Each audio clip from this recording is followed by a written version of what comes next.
Hello and welcome in Subodh infinite education. नमस्कार, राधे राधे। स्वागत है आप सभी का सुबोध इनफाइनाइट एजुकेशन में। आज हम आपके लिए लेकर आए हैं यूनिट नंबर 6। एजुकेशन टेक्नोलॉजी की यूनिट 5 तक हो चुकी थी। आज हम बात करेंगे यूनिट 6 के बारे में। कंप्लीट वन शॉट रहेगी। यूनिट का नाम है असेसमेंट और इवेल्युएशन मेथड्स या स्ट्रेटजी। असेसमेंट और इवेल्यूशन है, इसके मेथड क्या क्या है, इसकी स्ट्रेटजी क्या क्या है, इसके बारे में बात करेंगे। इसको मेजर कैसे करें, ठीक है। तो सबसे पहले अपन थोड़ा इंट्रोडक्शन के बारे में बात कर लेते हैं। असेसमेंट और evaluation is the process use to measure the knowledge, skills, attitudes and performance of students.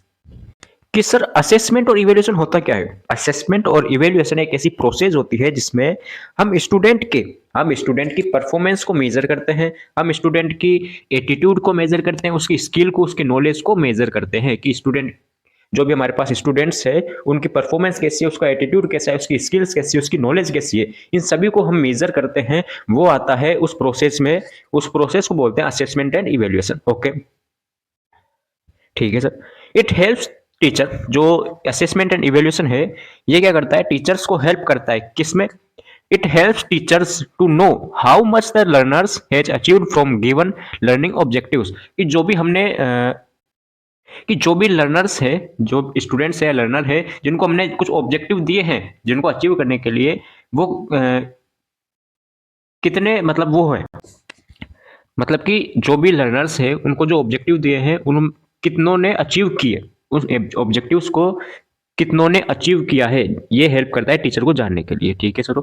आगे चलते हैं। नेक्स्ट हेडिंग आती है पर्पज ऑफ असेसमेंट या इवेल्यूशन। असेसमेंट या इवेल्यूशन के क्या क्या पर्पज है, क्या क्या उद्देश्य है, क्या क्या इसके गोल या पर्पज है। पर्पज की बात करते हैं तो पर्पज में आता है टू चेक आउटकम्स, जो कि हमने डेफिनेशन में देख लिया। क्या? मेजर करने के लिए। मेजर क्यों करेंगे? क्योंकि उसका आउटकम पता चल सके। ठीक है। To check to check learner या to check learning outcomes of students, जो भी स्टूडेंट्स है उनकी आउटकम्स को पता करने के लिए लर्निंग की।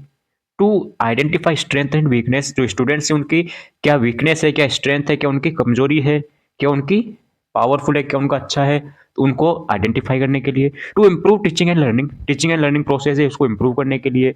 सपोज अगर हमें पता है कि इस स्टूडेंट की यहाँ पर क्या है, कमी है, इस टॉपिक में ये वीक है, तो हम क्या करेंगे?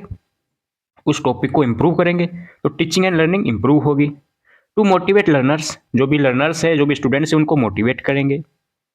टू गाइड फर्दर लर्निंग, ठीक है, उनको गाइड करेंगे कि भाई एक काम करो, आप ऐसे पढ़ो, ठीक है, कैसे पढ़ना है, क्या करना है, उन सबको गाइड करेंगे।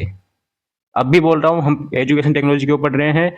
बेटर बनाने के लिए। हर लेक्चर में बोलता हूँ क्यों पढ़ते हैं, ताकि लर्निंग और टीचिंग है वो बेटर बन सके। ओके, तो ये हो गया पर्पज की बात। फिर नेक्स्ट आता है हमारे पास असेसमेंट। अब एक एक को सेपरेट पढ़ते हैं। अभी तो हमने इवेल्यूशन और असेसमेंट इसको कंबाइन में देख लिया। अब हम इसको सेपरेट देखते हैं। अब बात करते हैं असेसमेंट के बारे में। असेसमेंट पता है, आप बचपन से पढ़ते आ रहे हो असेसमेंट के बारे में। बचपन मतलब कि फर्स्ट सेमेस्टर से आप पढ़ते आ रहे हो असेसमेंट होता क्या है।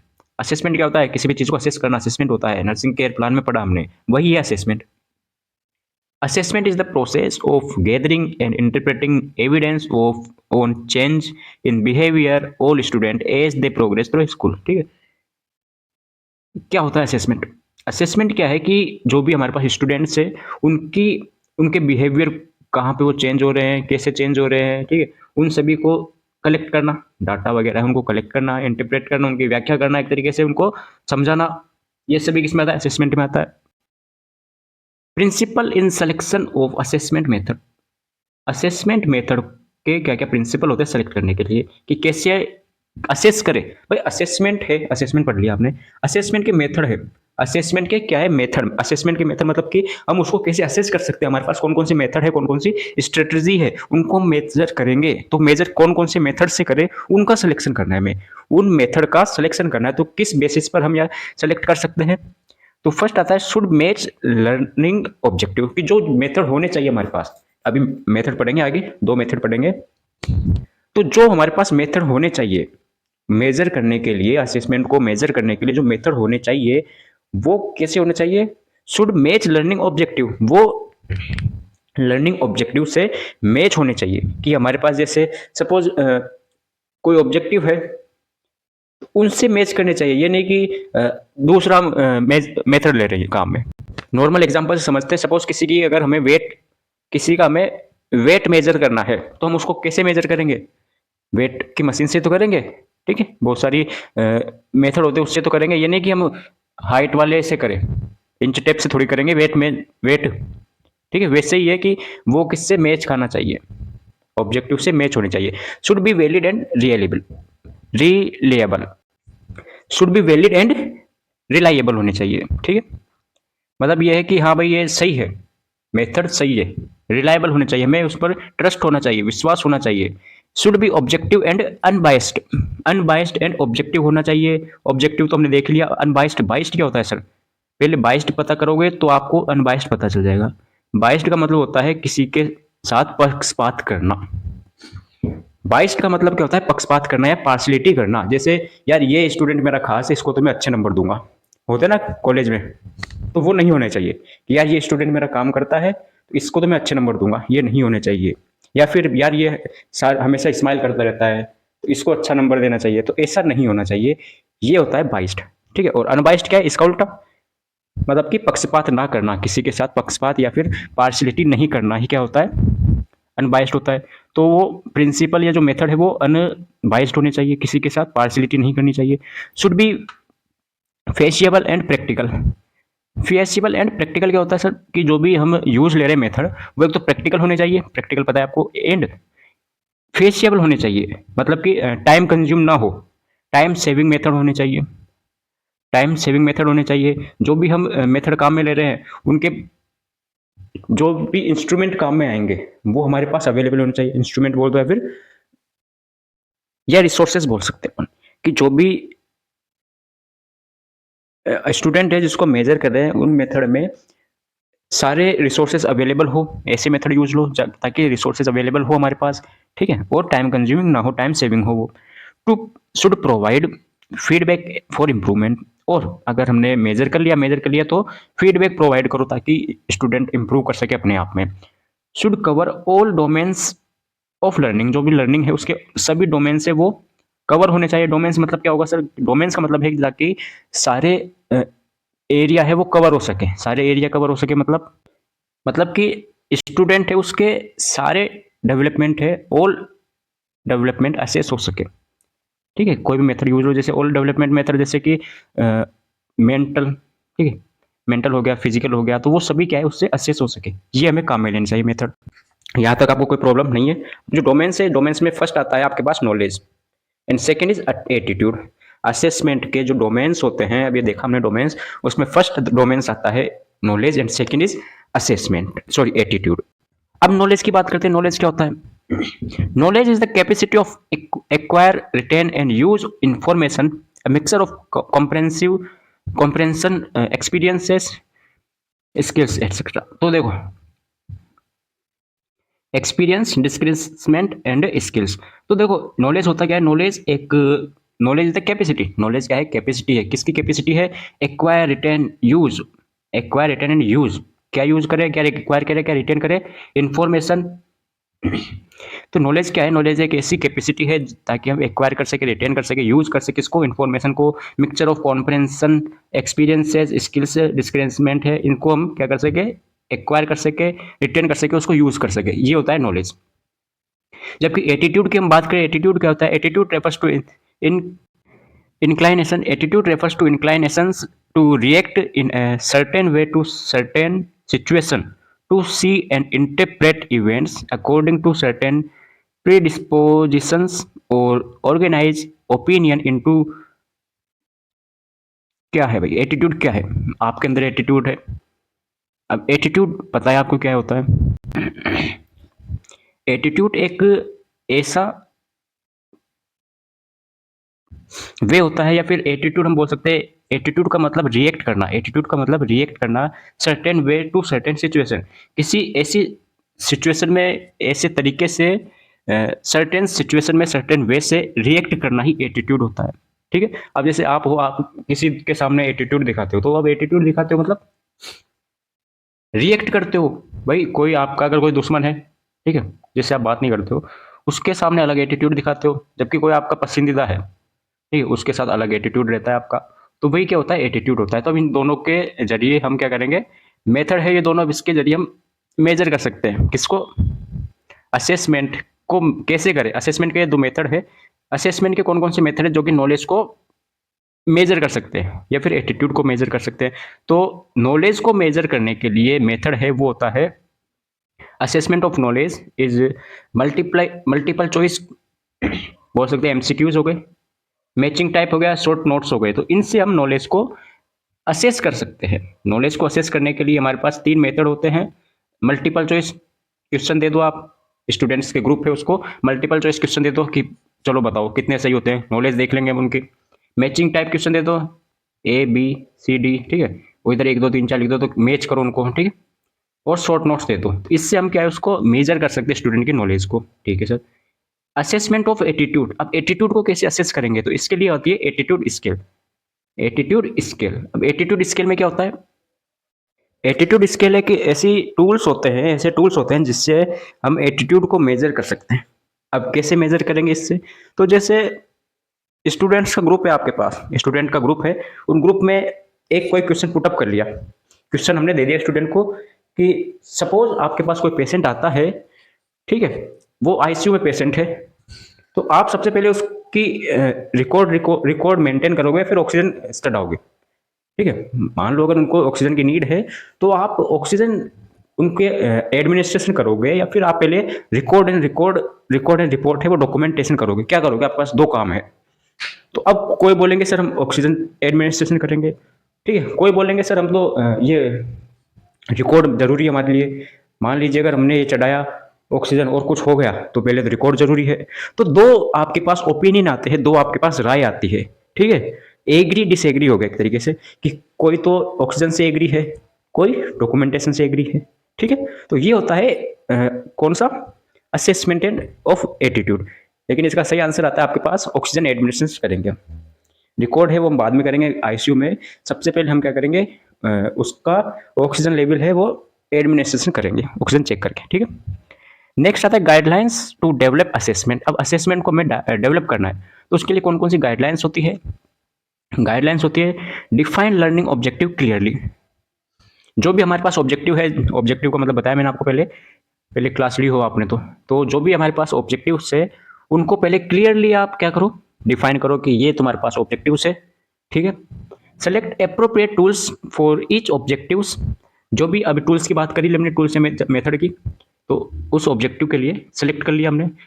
प्रिपेयर ए ब्लूप्रिंट या टेस्ट प्लान। ब्लूप्रिंट जैसे मॉडल पेपर हो गया आपके पास, जैसे आपके पास क्वेश्चन आते हैं, क्वेश्चन से पहले क्वेश्चन पेपर होते हैं, टेस्ट पेपर है, उससे पहले आपको ब्लूप्रिंट दी जाती है कि इस तरीके से आपका पूरा ओवरऑल पेपर होगा, ठीक है। ये फर्स्ट क्वेश्चन इतने नंबर का होगा, सेकंड इतने नंबर का होगा, तो वो होती है ब्लूप्रिंट। तो पूरा टेस्ट प्लान कर लो आप, कितने क्वेश्चन देंगे और इतने क्वेश्चन इतने मार्क्स के होंगे, और ऐसे हम इसको मेजर करेंगे। तो ब्लूप्रिंट अपने प्रिपेयर कर लिए। यूज कॉम्बिनेशन ऑफ मेथड, बहुत सारे मेथड उनका कॉम्बिनेशन का यूज लो, जैसे रिटर्न हो गया, तो ये देख लिया हमने, रिटर्न का भी देख लिया, शॉर्ट नोट्स बनाए थे, ओरल क्वेश्चन पूछ लिया, पुटअप कर लिया, भाई ऑक्सीजन चढ़ाएंगे फिर वो करेंगे, प्रैक्टिकल हो गया। इन सब का कॉम्बिनेशन होना चाहिए। Ensure reliability and validity, time consuming वगैरह देख लिया, टाइम सेविंग होना चाहिए, और all resources are available. Provide constructive feedback to students, और कौन से स्टूडेंट की क्या पोजीशन आई, क्या कंडीशन है, क्या सिचुएशन है, उसको फीडबैक दो कि यार ये तेरी मिस्टेक है यहाँ पर, ठीक है। नेक्स्ट आता है इवेल्युएशन। इवेल्युएशन क्या होता है, जो भी असेस किया है उससे आपको क्या मिला, आउटकम्स क्या मिले, वो होते हैं इवेल्युएशन। तो evaluation is a systemic process of collecting and interpreting information to determine the effectiveness of teaching and learning activities, ठीक है। देख लिया हमने क्या होता है। It helps in judging the value, quality and outcomes of values and outcomes of educational programs, method and tools used in educational technology, ठीक है। क्या करता है ये जज करता है कि जो भी आप जज करता है किसको, वैल्यू को, आउटकम्स को और क्वालिटीज़ को, जो भी आपने एजुकेशनल प्रोग्राम में काम में लिए हैं, मेथड हो गया, टूल्स हो गया, एजुकेशन टेक्नोलॉजी में जो भी आपने यूज लिया है, उन सबको ये क्या करता है, हेल्प करता है, एवेल्युएट करता है। बैरियर ऑफ इवेल्युएशन, इवेल्युएशन की क्या क्या बैरियर्स हो सकते हैं, तो इवेल्युएशन के बैरियर हो सकते हैं जो कि हमने गाइडलाइन में पढ़ा था, जस्ट उसका उल्टा हो गया, ठीक है। जैसे कि हमने असेसमेंट के गाइडलाइंस में क्या पढ़ा था, ठीक है, इसका उल्टा कर दो आप। कैसे करेंगे सर, अभी देखो। फर्स्ट आता है lack of clear objectives, clear objectives की कमी। यहाँ पे हमने क्या था, डिफाइन कर दो सारे ऑब्जेक्टिव क्लियरली, ठीक है सर। नेक्स्ट है improve tools and methods, method है वो और टूल्स है वो इम्प्रूव, इम्प्रॉपर, सॉरी इम्प्रॉपर, ठीक है, इम्प्रॉपर हो। अब यहाँ पे हमने क्या है सिलेक्शन किया था, इसमें क्या था, appropriate tools and objective select करो, और यहाँ पे क्या हमने इम्प्रॉपर ले लिया, काम में नहीं आ रहे हैं वो ले लिया हमने। नेक्स्ट आता है सब्जेक्टिव और बायस इवेल्युएटर्स ऑफ इवेल्युएटर। अभी बायस का हमने देख लिया, बायस मतलब कि पार्शियलिटी करना, ठीक है, पक्षपात करना, सब्जेक्टिव ना लेकर हमें ऑब्जेक्टिव काम में लेना है, ठीक है। तो ये सब्जेक्टिव ले रहा है तो बैरियर हो गया। टाइम कंस्ट्रेंट्स हो गया, मतलब कि ज़्यादा टाइम लग रहा है, टाइम लिमिटेड है। Large number of student, student ज़्यादा हो तो असेस करने में, इवेल्युएट करने में हमें टाइम लगेगा और सही तरीके से नहीं होगा। पुअर रिकॉर्ड कीपिंग, मान लीजिए हमने रिकॉर्ड ही नहीं बनाया, ठीक है। Lake of training and in evaluation method, okay, हमें पता ही नहीं है कैसे करना है मेथड को यूज, तो वो भी क्या है, बैरियर है। अब अगर आपको ये समझ में आए पुअर रिकॉर्ड कीपिंग का, तो मान लीजिए 5 स्टूडेंट है, सॉरी 50 स्टूडेंट है, 50 स्टूडेंट है, हमने उनका नाम तो लिख लिया, लेकिन उन्होंने कैसा बिहेव किया अपने अपने क्वेश्चन पर, तो वो हमने नहीं लिखा, तो रिकॉर्ड मेंटेन नहीं किया, पुअर रिकॉर्ड कीपिंग हो गया, ओके। अगला आता है आपके पास OSCE, क्या आता है OSCE। OSCE आपने अपने जो सिलेबस है उसमें भी देखा होगा आपने, जो आपका सिलेबस रहता है, यहाँ पे कंटेंट रहता है, ठीक है, इधर टाइमिंग होता है, यूनिट नेम होता है, फिर यहाँ पे OSCE भी लिखा होता है, वो क्या है सर, तो आज पढ़ेंगे उसको। OSCE क्या होता है, objective structural clinical examination, full form होगा इसकी। डेफिनेशन की बात करते हैं तो OSCE objective structural clinical examination is systematic and objective method. ये भी क्या एक मेथड है किसको इवेल्युएट करने का, स्टूडेंट्स की क्लिनिकल स्किल्स को, नॉलेज को एंड एटीट्यूड को मेजर करने का एक मेथड होता है। Through a series of station where each station test a specific skills and और टास्क। क्या होता है OSCE होता है सर, हमारे पास अलग अलग स्टेशन होते हैं, अलग अलग स्टेशन या अलग अलग स्टेशन की सीरीज होती है, जिससे हम क्या है उसको मेजर कर सकते हैं, क्लिनिकल एग्जामिनेशन कर सकते हैं, उसकी स्किल्स को मेजर कर सकते हैं, उसकी नॉलेज को मेजर कर सकते हैं, एटीट्यूड को मेजर कर सकते हैं। अब यहाँ पर स्टेशन आया, स्टेशन कौन कौन से होते हैं, चलो ये स्टेशन आपके रेलवे स्टेशन की बात नहीं हो रही है, अलग स्टेशन है। अब स्टेशन क्या है देखते हैं, पहले देखते हैं कैरेक्टरिस्टिक्स क्या है इसके। कैरेक्टरिस्टिक्स एंड फीचर्स की हम बात करें OSCE की कैरेक्टरिस्टिक्स एंड फीचर्स की बात करते हैं तो फर्स्ट आता है students rotate through different station. Student को रोटेट करो आप अलग अलग स्टेशन पर, मतलब कि पहले कम्युनिकेशन स्टेशन पर जाइए, फिर प्रोसीजर पर जाओ, फिर पेशेंट केयर पर जाओ, जब दूसरा आएगा इस पर, ठीक है, उसके बाद में मतलब एक साथ एक रोटेशन प्लान होता है आपके। क्लिनिकल पोस्टिंग लगती है, क्लिनिकल ड्यूटी लगती है, उसमें रोटेशनल प्लान होता है ना। पहले ग्रुप बना दिए जाते हैं आपके, A group, B group, C group, ठीक है। तो ए ग्रुप पहले जाएगा ICU में, बी ग्रुप जाएगा OT में, सी ग्रुप जाएगा मान लीजिए मेडिकल वार्ड में, ठीक है। फिर डेट पूरी होती है, सपोज 8 दिन का आपका टाइम हो गया इस पर, 8 दिन का हो गया, फिर 8 दिन बाद में ए ग्रुप जाता है OT पर, बी जाता है इस पर, और ये आ जाता है यहाँ पर। तो एक ऐसे रोटेट होते रहते हैं ताकि सबका नंबर आ सके। Etch station has specific task और एंड टाइम लिमिट। अभी बात कर ली टाइम लिमिट कितनी होनी चाहिए, अभी हम केवल क्वेश्चन के ऊपर लेके चल रहे हैं, ठीक है। 5 से 10 मिनट हो गया।